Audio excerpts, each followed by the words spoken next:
Eternal Grace, The Life and Legacy of Queen Elizabeth II, read and published by Mr. Books. Raised beneath the eyes of a watching world, Queen Elizabeth II became more than the sovereign of the United Kingdom and realms beyond the seas. She was, for so many, the living embodiment of constancy and grace. From her earliest days as a princess who was never supposed to be queen, to becoming the longest reigning monarch in British history, Elizabeth Alexandra Mary Windsor's life is a tapestry woven with threads of duty, sacrifice, resilience, and hope.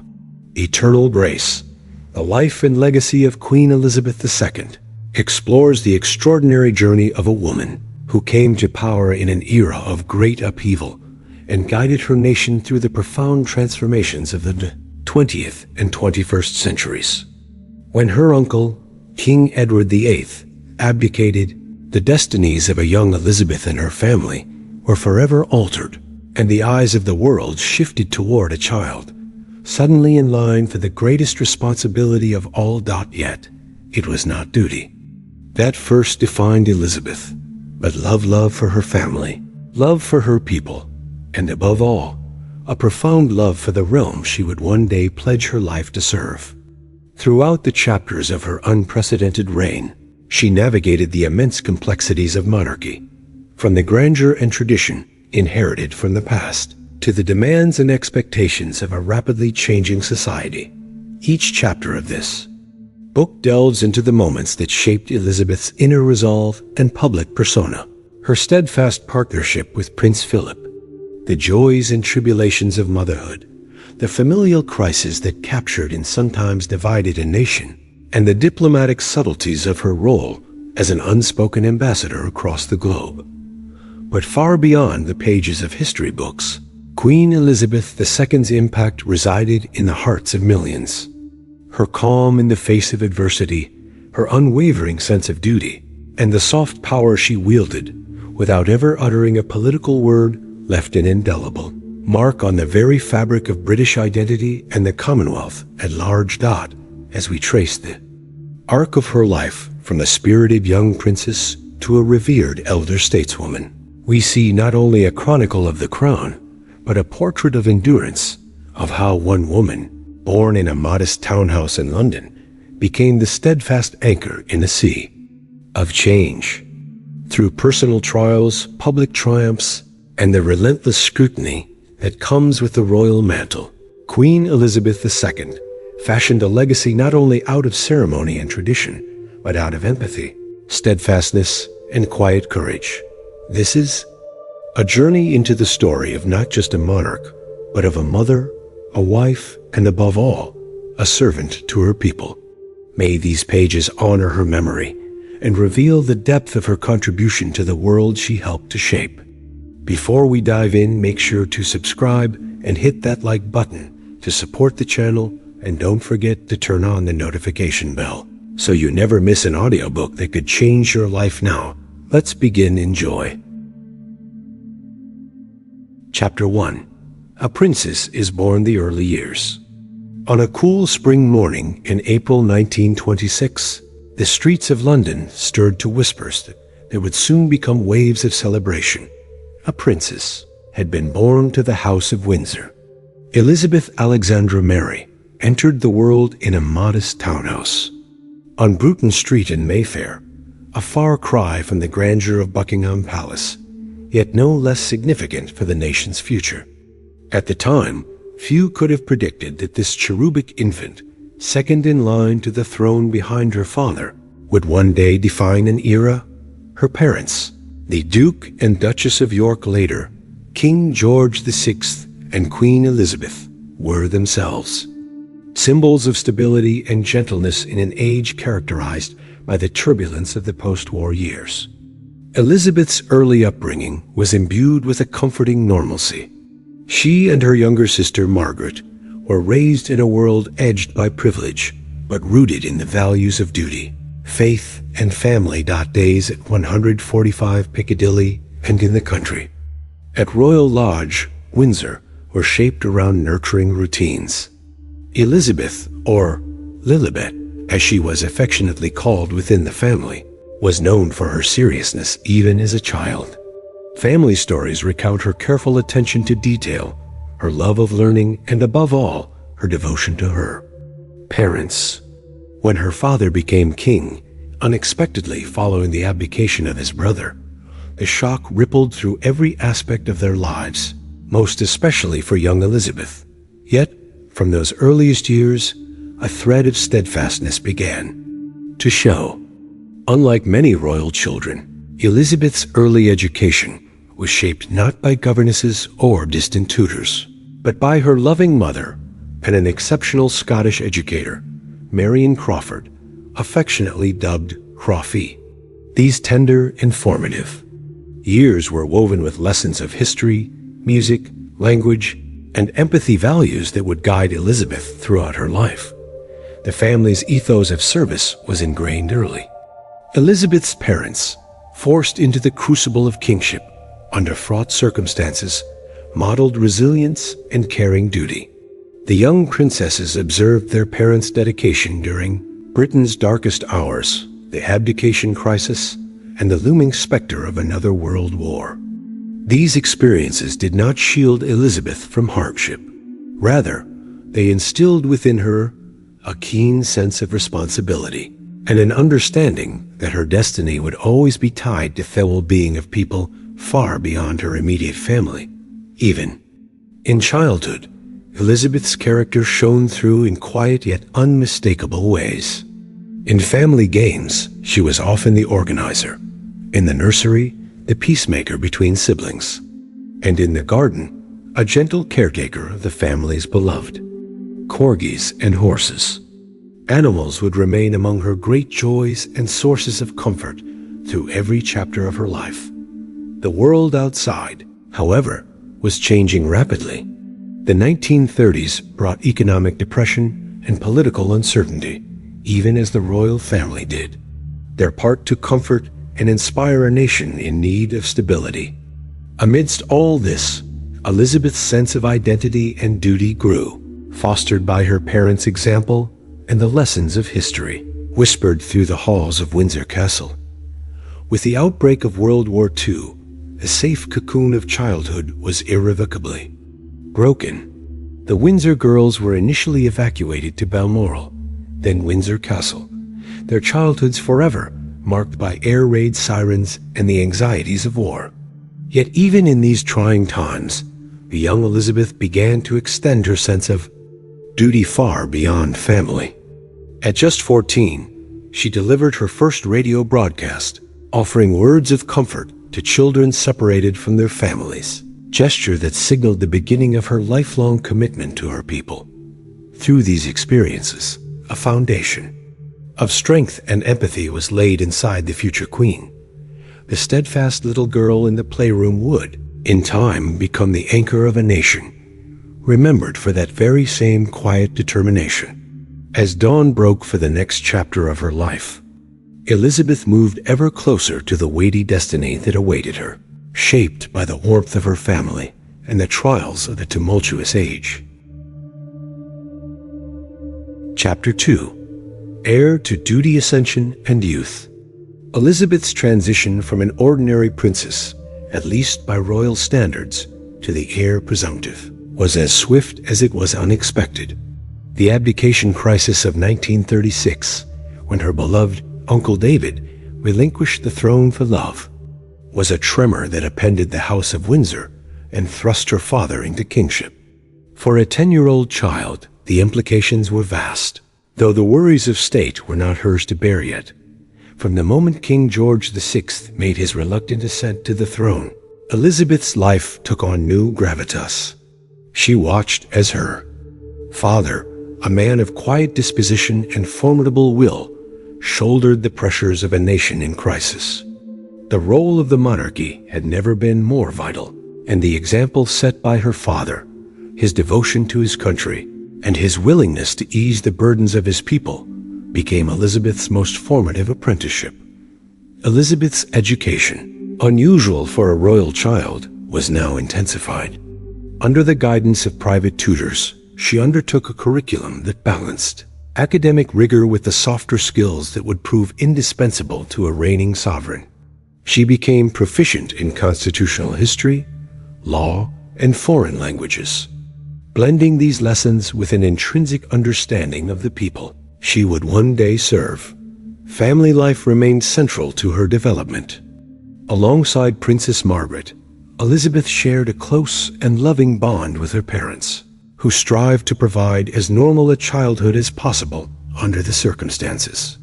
Their evenings were often filled with music, games, and laughter, but the ever-present responsibilities of the monarchy loomed in the background of daily life.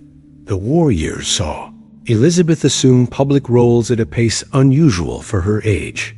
While too young to be on the front lines, she contributed in ways that reflected her upbringing.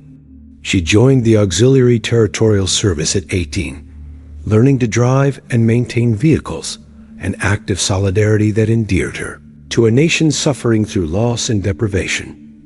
During these formative years, Elizabeth's understanding of duty expanded beyond the boundaries of her home. She observed with keen eyes how small gestures, a visit to a bombed site, a well-timed broadcast, a reassuring wave, could bolster public spirit.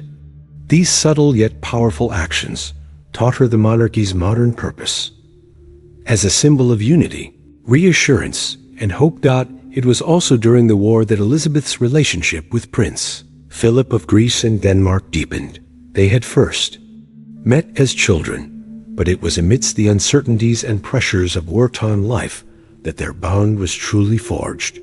Their shared experiences of duty and sacrifice created a foundation of mutual respect and affection, culminating in an engagement that delighted the nation and gave the royal family a personal hope for the future.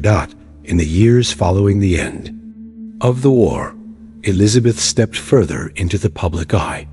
Touring with her parents and sister, she represented not only the royal family, but also the emerging spirit of renewal and optimism. Her poised and compassionate demeanor earned her the admiration of people across the world. And as she traveled sometimes to distant colonies, sometimes through the streets of blitz-scarred London, she listened, learned, and internalized the heartbeat of her people. The early post-war years also saw great social and technological changes. Elizabeth absorbed these shifts with keen observation, understanding that the monarchy must reflect, and where possible, anticipate the evolution of society. Her distinct blend of respect for tradition and open-mindedness toward innovation would become hallmarks of her leadership style. With the unexpected death of King George VI in February 1952, Elizabeth's life was, in an instant, irrevocably altered. While on tour in Kenya, her world shifted. From beloved daughter, wife, and mother, she was now queen. The moment, at once shattering and awe-inspiring, was marked less by outward display than by an inward resolve her sense of duty cultivated over years of preparation and love, now called her to serve not just as a figurehead, but as a guiding force for her country and the wider Commonwealth. The dawn of Elizabeth's reign was bittersweet, shadowed by personal loss and the enormity of responsibility. Yet the years that led her to the throne, shaped by precedent, adversity, and hope, had forged in her a quiet but unbreakable strength. She was ready, for she had been prepared not just by circumstance, but by example and by the unwavering bond of family and love that had always surrounded her. Chapter 3. Steady at the helm, the early reign. The coronation of Queen Elizabeth II on the 2nd of June 1953 was a pageant witnessed not only by the United Kingdom, but by the world, a spectacle uniting centuries-old tradition with the technological promise of a new age. For the first time in history, the ceremony was broadcast on television, allowing millions to witness the solemn rite that transformed a young woman of 27 into the symbol of continuity and purpose for her people. Behind the outward display, Elizabeth faced the daunting challenge of assuming the mantle of monarchy at a time of both optimism and uncertainty. Post-war Britain was in the throes of recovery. The empire was evolving into the Commonwealth, and society was on the brink of rapid transformation. Bereft of her beloved father, and guided by the example of his courage and humility, the Queen approached her role with resolve and reverence. Her household soon became a blend of the ancient and the modern. Advisors, prime ministers, and members of the royal family orbited around her, each contributing to the delicate balance between tradition and change. Elizabeth's approach was defined by meticulous preparation and quiet decisiveness. She carefully navigated the complexities of a constitutional monarchy, maintaining the dignity of her office while adapting to the evolving expectations of her subjects. Central to her early reign was her partnership with Prince Philip. Together, they forged a team that balanced steadfast support and gentle challenge. Philip's modernizing influence brought efficiency and innovation into the royal household, encouraging Elizabeth to consider changes that would make the monarchy more accessible. His commitment was unwavering, his love steadfast, even as he occasionally pushed against the constraints of royal protocol. The young Queen found herself in conversation with some of the era's most formidable political figures: Winston Churchill, Clement Attlee, Harold Macmillan, each with their own perspectives on monarchy and governance. Elizabeth handled these relationships with discretion and tact, offering the benefit of her careful listening and acute powers of observation. Her legendary weekly meetings with her prime ministers became, over the decades, an anchor of the British state, a space for unvarnished counsel and dignified neutrality beyond the politics. Elizabeth's early rule was marked by the embrace of the Commonwealth. Understanding the waning power of empire, she championed the voluntary association of nations that would come to symbolize cooperation and shared values. Her travels took her across continents, and everywhere she went, she was greeted with warmth. For many, she was both a figure of authority and a symbol of shared hope. Throughout the 1950s and into the 1960s, Elizabeth balanced her public persona with the joys and challenges of family life. The births of Prince Charles, Princess Anne, Prince Andrew, and Prince Edward brought happiness and complexity alike. The challenge of raising a family in the public, under the glare of media scrutiny and the unyielding demands of duty, was ever present. Yet the Queen strove to instill in her children the same sense of responsibility and love of country that had guided her own youth. It was also a period of social change. The Queen observed, and where appropriate, encouraged modernization, ranging from the relaxation of some ceremonial protocols to the cautious embrace of broadcast media, allowing greater transparency and accessibility for the royal family. She was not alone in feeling the tension between tradition and innovation. Yet her instinct for dignity and decorum guided even the most subtle shifts. Throughout those early decades, crises occasionally emerged, whether in the form of political scandals, international tensions, or personal challenges. Elizabeth weathered each storm with her characteristic composure and calm, rarely showing the world more than a measured smile or a graceful nod. To many, she seemed unflappable and unchanging, the very personification of British resolve. Behind the scenes, the Queen relied upon her faith, her family, and a close circle of confidants. These anchors gave her the strength to endure the pressures of leadership, the loneliness of absolute responsibility, and the inevitable sacrifices that came with her unique role. In these years, Queen Elizabeth II established a pattern of service that became the gold standard for monarchy in the modern age. Through ceremony and crisis, joy and sorrow, she was the steady helm at the center of the nation's story, a silent witness to the complexities of history and a steadfast guide for the generations that followed.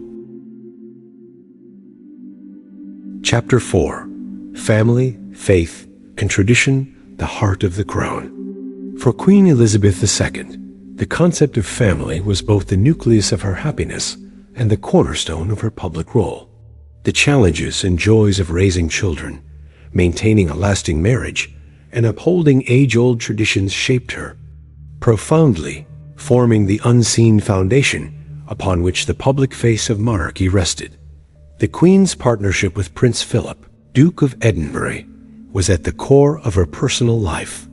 Married in 1947, their union was a blend of deep affection, mutual respect, and at times, spirited debate. Philip, a man of cosmopolitan upbringing and fiercely independent thought, offered counsel and critique that, though sometimes challenging, grounded Elizabeth in a world that could easily become insular. Their relationship was one of partnership. He walked 2 steps behind her, but stood side by side in every decision of consequence. Together, they raised 4 children: Charles, Anne, Andrew, and Edward. Each child brought joy and trial in equal measure. Charles, the heir apparent, grew up in the shadow of expectation, subject to intense public scrutiny and the burden of destiny. Anne, independent and practical, shared her mother's passion for horses and public duty. Andrew and Edward, born into a more modern era, navigated a different world of education and the evolving role of royalty in the late 20th century. Elizabeth balanced her maternal instincts with the often competing demands of the state. The constraints of royal protocol meant that her children's early years were shaped not only by nannies and tutors, but by the knowledge that their every movement would be publicly dissected. The Queen's love for her family was deep and unwavering, yet she struggled, as many mothers do, with guilt over absences and the sacrifices required by her position. Family crises inevitably emerged, and the Queen faced them with both stoic resolve and private pain. The marriages of her children, particularly Charles and Diana, brought the House of Windsor into uncharted waters of media scrutiny and public debate. Elizabeth's instinct was always to protect, to mediate, and above all, to uphold the dignity of the crown, even when her role as mother and grandmother tugged her in. Different directions. At the heart of Elizabeth's strength was her deep religious faith. As Supreme Governor of the Church of England, she was not merely a figurehead, but a genuine believer. Her annual Christmas broadcasts frequently invoked themes of forgiveness, hope, and unity, drawing upon Christian teachings and personal convictions. Prayer and worship were daily disciplines for her. Faith served as a guiding star through the storms of public life and family heartache. Upholding tradition was, for Elizabeth, both a responsibility and a comfort. Royal rituals, the state opening of Parliament, trooping the color, investitures, and the myriad ceremonies of royal life were more than pageantry. They linked the Queen to her forebears, to the history of her nation, and to the people she pledged to serve with her whole life, whether it be long or short. These events provided a sense of continuity in an ever-changing world, anchoring both monarchy and country in a shared identity. The Queen's remarkable ability to adapt within the boundaries of tradition was perhaps her greatest strength. She understood the power of symbolism and ritual, but she never clung blindly to the past. Instead, she carefully introduced reforms that preserved the heart of the monarchy while ensuring its relevance. From inviting cameras into her coronation to permitting the first televised royal Christmas message, Elizabeth blended innovation with respect for custom. As the decades wore on, Elizabeth's roles as wife, mother, grandmother, and monarch became ever more intertwined. Family memories, private grief, and moments of joy were shared in the sanctuary of Balmoral or Windsor, often shielded from public gaze. Yet even there, tradition reigned. Summer barbecues, picnics, and horseback rides provided much-needed respite from duty, while the ancient walls of royal residences stood testament to the legacy she was shaping for generations to follow. Ultimately, Queen Elizabeth II's heart was shaped by love for her family, love for her faith, and love for the traditions that both sustained and challenged her. In a rapidly changing world, These pillars provided the stability from which she could serve her people, not merely as a distant figure on a balcony, but as a living emblem of dedication, endurance, and hope.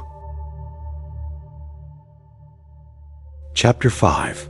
Trials and Transformations. The Winds of Change.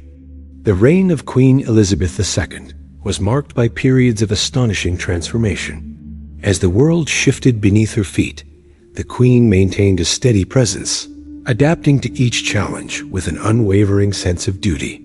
The latter decades of the 20th century, in particular, brought with them storms not only of a political nature, but also within the depths of her own family and the institution she led. The first major winds of change swept through Britain in the 1960s and 1970s, as the monarchy faced a society increasingly questioning tradition and authority.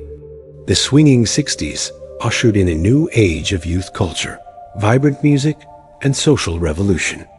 Against a backdrop of miniskirts and rock and roll, the monarchy risked seeming outdated. Recognizing the shifting social dynamics, the Queen advised by forward-thinking courtiers, allowed the public greater access to her family's life. The 1969 documentary Royal Family offered a rare, intimate glimpse inside the palaces, presenting the royals as relatable figures. This act of vulnerability was met with fascination and criticism, for some felt it undermined the aura of mystery regarding the monarchy. But Elizabeth II had set an important precedent. The institution, while ancient, could learn to breathe with the rhythms of the modern world. Yet, not all transformation came quietly, nor was it always welcome. The 1980s and 1990s would come to test both the monarchy and the Queen's personal fortitude like never before. Against the political backdrop of economic turbulence and the divisive leadership of figures such as Margaret Thatcher, the Queen maintained a silent, watchful neutrality, yet the pressures on her family life grew more acute. One of the most trying periods was the breakdown of the marriages of her children, most notably the tumultuous relationship of Prince Charles and Princess Diana.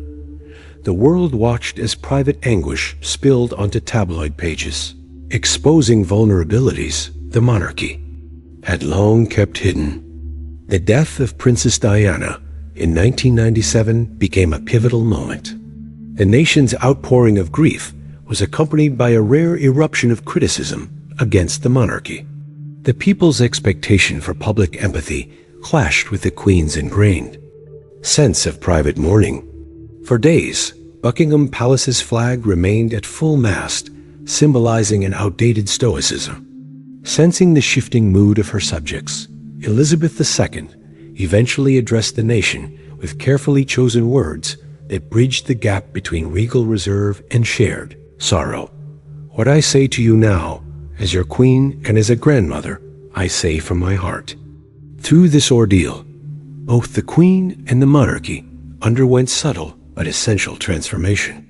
Elizabeth too learned, in her own words, that she must be seen to be believed. The monarchy became more accessible, more willing to engage with the public, and crucially, more responsive to the emotional needs of the nation. Within her own family, Elizabeth II was a beacon. To her children, often adrift in their own public storms, she was a source of unwavering love and guidance. To her grandchildren, she was a loving matriarch known simply as Granny. The trials they endured became catalysts for conversation and change, sometimes painful, but always in pursuit of unity.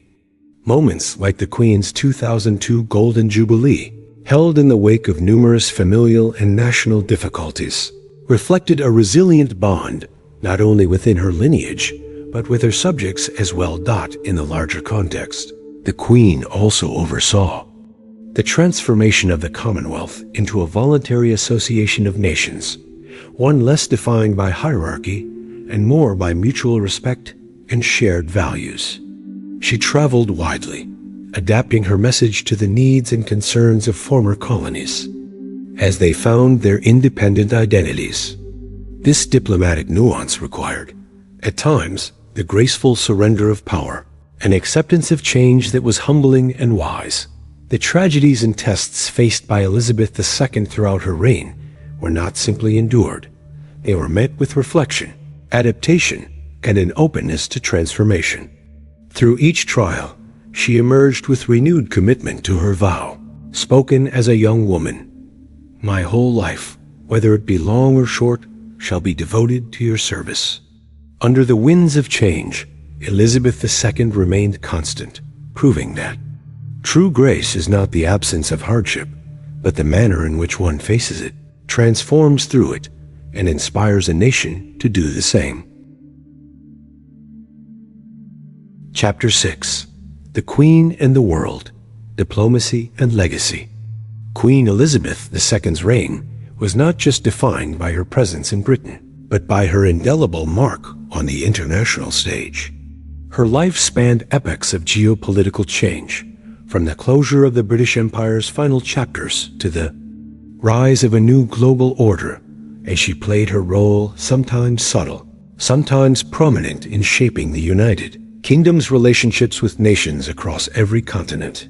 Stepping into her role in an era of waning imperial power, Elizabeth II inherited a realm of nations, rapidly seeking and gaining independence. Her first tour as queen took her to the far reaches of what had been called the Empire, a journey not of imperial imposition, but of reconciliation and transformation. Her unassuming manner, paired with genuine curiosity, made her a powerful symbol of détente as she offered the hand of friendship over the remains of colonial relationships. Nowhere was this more evident than in her dealings with the Commonwealth. Unlike any monarch before her, she championed its evolution from a symbol of colonial rule to a voluntary association, united by cooperation rather than compulsion.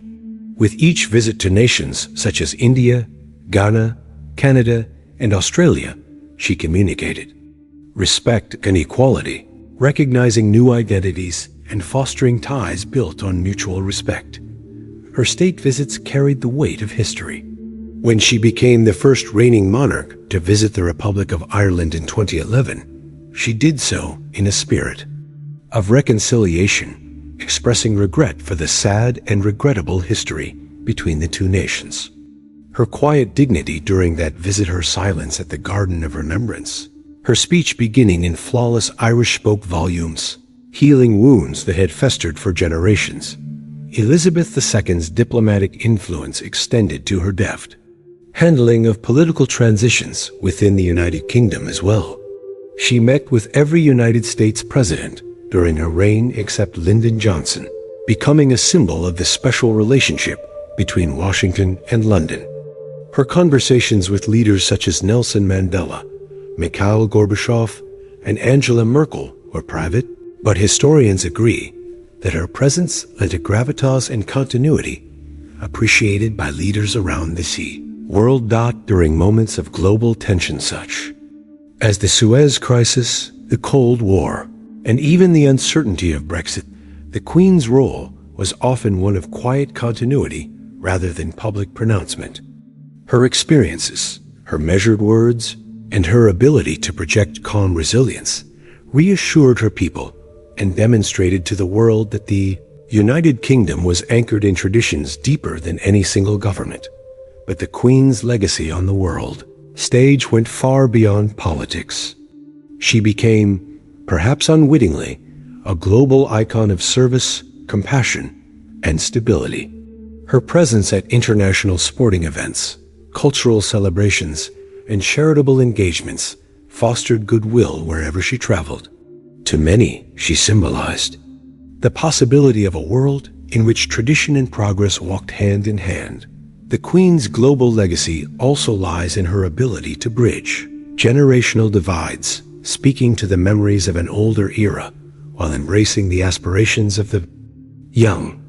The seamless manner in which she adapted new practices, sending her first email in 1976, hosting world leaders via video link in her later years, demonstrated a quiet openness to the future. In an increasingly interconnected world, her willingness to learn and adapt encouraged global respect for both her and the monarchy she steered. The Queen's diplomacy, like her approach to her people, was defined by empathy and understanding. Her warmth, humor, and learned wisdom left an indelible mark on all she met.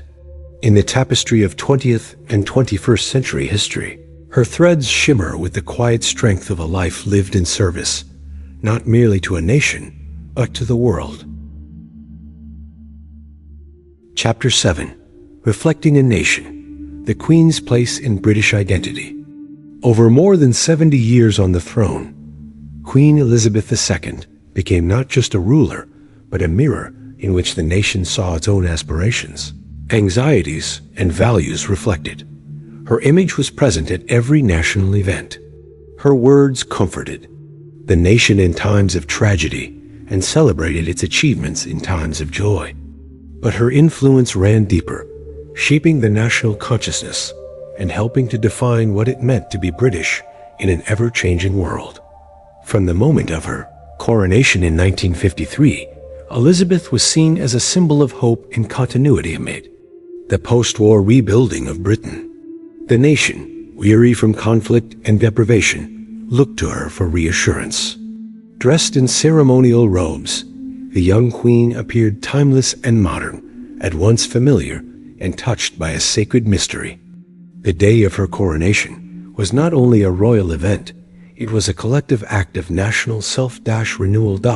As decades passed, Elizabeth II's role shifted in subtle but significant ways. The Britain of her youth homogeneous, reserved, hierarchical gave way to a multicultural, rapidly evolving society. Waves of immigration, the dissolution of the empire, economic upheaval, and changing social mores transformed the country's landscape. Throughout it all, the Queen remained a fixture, a reference point in a society seeking stability. Her presence at national ceremonies, Remembrance Day, state openings of Parliament, Jubilees provided a thread of continuity linking generations. For those who had lived through the war, she was a living connection to the sacrifices and triumphs of the past. To the young, she embodied values that seemed increasingly rare: duty, discretion, humility, and endurance. But her importance was not unchallenged. The monarchy itself faced growing skepticism. There were calls for republicanism, debates about the relevance of the crown, and moments when the royal family's struggles cast doubts upon their place in the national story. The Queen responded not with grand gestures, but through steady, thoughtful evolution. By opening palaces to the public, embracing new technology, and adjusting to the emotional needs of her subjects, she displayed an adaptability that softened criticism and fostered renewed affection. During moments of crisis, such as the response to Princess Diana's death or the national anxiety during the COVID-19 pandemic, the Queen's words and demeanor became touchstones of calm. Her broadcast during the pandemic, reminding Britons that we will meet again, drew on the collective memory of wartime resilience and inspired hope when it was needed most. Her reign was also an evolving tapestry of symbolism. The changing face of Britain was reflected in the composition of royal ceremonies, the representation of diverse faiths, and the inclusion of different communities in national celebrations. The Queen's Christmas broadcasts grew subtly more inclusive, referencing people of all backgrounds and faiths. Elizabeth II's impact on British identity can perhaps best be summed up as a paradox. She was both a stabilizing constant and a silent catalyst for change. Her longevity meant that for most Britons, she was the only monarch they had known. A comforting presence, yet also a backdrop against which the nation found its own way forward. In the end, the Queen's place in British identity was woven not just through ceremonial grandeur, but through everyday acts of devotion, compassion, and resilience. Like the country she loved, she was shaped by joy and sorrow, by tradition and transformation, her life an enduring testament to the spirit of the nation itself. Chapter 8. Farewell to the Monarch. the enduring spirit. The passing of Queen Elizabeth II marked the end of an era unlike any other in British or world history. For over 7 decades, she had been a steadfast presence, a familiar face and gentle voice, guiding her people through times of hardship and jubilation. With her twilight came a moment of collective reflection. What, truly, was her legacy? And how would her spirit endure? The mourning that followed her departure was profound and far-reaching. Streets in London overflowed with silent mourners, flowers lining the wrought iron gates of Buckingham Palace. In far-flung corners of the Commonwealth, from Canada's frozen prairies to Australia's sunburned bush, the same sense of loss resonated. Yet for many, the Queen's death was not simply the loss of a monarch. It was the loss of a grandmotherly figure, one who had been present in the background of life's milestones.